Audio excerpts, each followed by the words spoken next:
یاجوج ماجوج وہ قوم ہے کہ جس کا مقابلہ اس دنیا میں کوئی بھی نہیں کر سکتا۔ یہ سمندر سے گزریں گے تو اس کا پورا پانی پی جائیں گے، یہ زمین پر چلیں گے تو وہاں پر شر اور فساد اور تباہی پھیلائیں گے، اور ایک وقت ایسا بھی آئے گا کہ جب پوری زمین ان کی لاشوں سے بھر دی جائے گی۔ دجال اور یہودیوں کو قتل کرنے کے بعد حضرت عیسیٰ علیہ السلام صلیب کو توڑ دیں گے، خنزیر کو قتل کر دیں گے، کفار سے کسی قسم کا جزیہ قبول نہیں کیا جائے گا، یا تو وہ اسلام قبول کریں گے یا تو ان کو قتل کر دیا جائے گا، اس کے علاوہ کوئی دوسرا حکم نافذ نہیں ہوگا۔ یہ سب کچھ کرنے کے بعد لوگ امن و امان کے ساتھ اسلام کے قوانین کے اوپر اپنی زندگی گزار رہے ہوں گے کہ حضرت عیسیٰ علیہ السلام کو اللہ تعالیٰ کی طرف سے پیغام آئے گا، اے عیسیٰ ابن مریم، میں ایک ایسی قوم کو آزاد کرنے والا ہوں جن سے لڑنے کی طاقت کسی میں نہیں ہے، آپ میرے خالص بندوں کو لے کر کوہ طور پر تشریف لے جائیں۔ یہ لوگ نوح علیہ السلام کے بیٹے یافس کی اولاد میں سے ہیں۔ قرآن پاک میں سورہ انبیاء میں اس کا ذکر موجود ہے۔ جب یاجوج ماجوج کو آزاد کر دیا جائے گا اور وہ ہجوم کی طرح بلندیوں سے اتر پڑیں گے۔ حضرت ذوالقرنین نے ایک بہت بڑی دیوار تعمیر کی تھی اور اس دیوار کے پیچھے یاجوج ماجوج کو قید کر دیا تھا، اور اس دیوار کے بارے میں قرآن مجید کے اندر اللہ تعالیٰ نے ارشاد فرمایا، ذوالقرنین نے کہا یہ اللہ کی رحمت ہے، لیکن جب میرے اللہ کا وعدہ آ جائے گا وہ اسے گرا کر برابر کر دے گا، اور اللہ کا وعدہ ہمیشہ سچا ہوتا ہے۔ حضرت ذوالقرنین عرب کے ایک مسلمان بادشاہ تھے۔ وہ ایک بہت ہی متقی اور عادل حکمران تھے، اور اللہ تعالیٰ نے ان کو بہت ساری صلاحیتوں اور طاقتوں سے نوازا تھا۔ ایک بار انہوں نے اپنی فوج کے ساتھ 3 سمتوں میں سفر کیا، ایک مشرق کی طرف، پھر مغرب کی طرف، اور پھر شمال کی طرف۔ مغرب کی طرف سفر کرتے ہوئے وہ سورج غروب ہونے والے مقام تک جا پہنچے۔ وہاں انہیں کفار کی ایک قوم ملی۔ ذوالقرنین کو اختیار دیا گیا کہ وہ چاہیں تو اس قوم کو کفر کی وجہ سے سزا دیں اور چاہے تو نرمی کا برتاؤ کریں۔ آپ نے دوسرا راستہ اختیار کیا، آپ نے ان کے ساتھ نرمی کی۔ پھر آپ نے مشرق کی طرف سفر کیا، حتیٰ کہ آپ اس مقام تک جا پہنچے جہاں سورج ابھرتا ہے۔ وہاں بھی آپ کا واسطہ ایک قوم سے پڑا اور آپ نے انہیں سزا دینے کے بجائے نرمی کا راستہ اختیار کیا۔ جب آپ نے جنوب کی طرف سفر کیا تو آپ 2 پہاڑوں کے درمیان جا پہنچے۔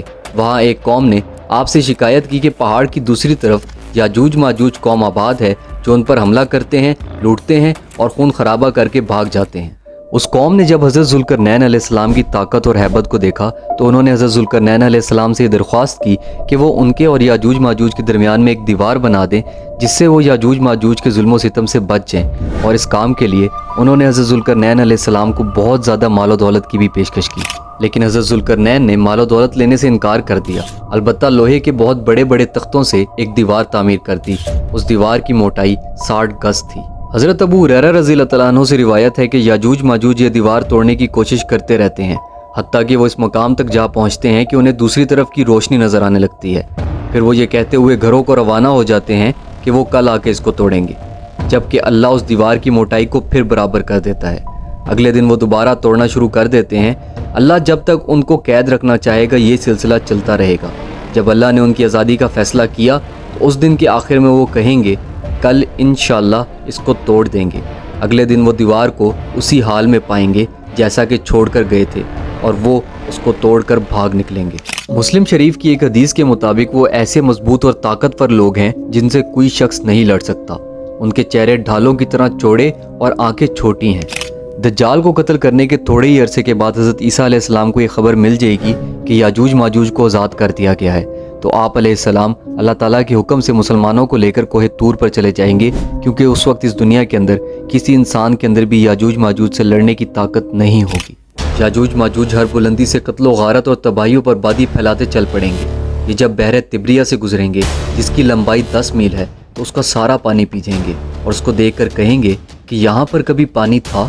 وہ اپنے دائیں بائیں لوٹ مار اور قتل و غارت کرتے ہوئے چلتے رہیں گے، حتیٰ کہ کوہ خمر کے پاس آ کر کہیں گے کہ ہم نے روئے زمین کے سب باشندوں کو ہلاک کر دیا ہے، چلو اب آسمان کے رہنے والوں کو قتل کرتے ہیں۔ وہ آسمان کی طرف تیر چلائیں گے، اللہ ان کے تیروں کو خون آلود کر کے انہیں لوٹا دے گا۔ وہ بے وقوف یہ سمجھیں گے کہ انہوں نے اہل آسمان کو بھی قتل کر دیا ہے۔ اس سب کے دوران حضرت عیسیٰ علیہ السلام اپنے باقی ساتھیوں کے ساتھ کوہ طور پر ہی چھپے رہیں گے، اور جب حضرت عیسیٰ علیہ السلام اور ان کے باقی ساتھیوں کے پاس کھانے کا سامان کم ہونے لگ جائے گا تو اس وقت وہ اللہ تعالیٰ سے دعا کریں گے کہ اے اللہ ہمیں اس فتنے سے نجات دے دے۔ اللہ ان کی دعا کے جواب میں یاجوج ماجوج کی گردنوں میں ایک پھوڑا پیدا کر دے گا، اور اس پھوڑے کی وجہ سے وہ سب مر جائیں گے۔ اور پھر ایک صبح جب مسلمان ان کی آواز نہیں سنیں گے تو کہیں گے کہ کیا صورتحال معلوم کرنے کے لیے کوئی شخص اپنی جان کی قربانی دے سکتا ہے؟ تو ان میں سے ایک شخص رضاکارانہ طور پر یہ سوچتا ہوا نیچے اترے گا کہ اب وہ کبھی نہیں واپس جا سکے گا۔ تو ان سب کو مردہ دیکھ کر وہ شخص چلا اٹھے گا اور کہے گا کہ خوشخبری ہے مسلمانوں، تمہارا دشمن مر چکا ہے۔ حضرت عیسیٰ علیہ السلام جب اپنے ساتھیوں کے ساتھ نیچے اتریں گے تو دیکھیں گے کہ زمین یاجوج ماجوج کی لاشوں سے بھری پڑی ہے۔ وہ پھر اللہ کی طرف رجوع کر کر دعا کریں گے اور اللہ ایسے پرندوں کو بھیجے گا کہ جن کی گردنیں اونٹوں کی طرح لمبی ہوں گی۔ وہ ان کی لاشوں کو اٹھا کر ایسی جگہ پھینک دیں گے جہاں اللہ چاہے گا۔ اس کے بعد اللہ موسلادھار بارش بھیجے گا اور زمین صاف ہو جائے گی اور انتہائی سرسبز و شاداب ہو جائے گی۔ اس کے بعد حضرت عیسیٰ علیہ السلام کا دور ہوگا اور وہ دور صرف امن اور خوشحالی کا دور ہوگا۔